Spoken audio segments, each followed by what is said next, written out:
ঝড়ে তছনছ ইন্দ্রনগর চৌধুরী টিলার কয়েকটি বাড়িঘর। ঝড়ে ব্যাপক ক্ষতিগ্রস্ত হয় বিদ্যুৎ ব্যবস্থাও। পিলার সহ বিদ্যুৎ পরিবাহী তার ছিঁড়ে যায়।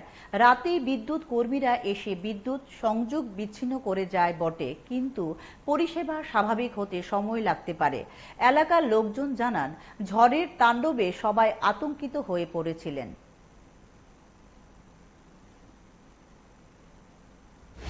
যে একটা তুফান আইছে, তুফান আইয়া আসলে দেখেন না ঘরের চাল মাল দুনিয়ার তাই না উড়াই ফেলাইছে। আর এই বিদ্যুতের খুঁটি পুরো ভেঙে গেছে। রাত আমরা ফোন করছি রাত্রেবেলা ফোন করার মনে 10-15 মিনিট পরেই তারা আইছে। সেটা বিদ্যুতের লাইন কাটতে গেছে।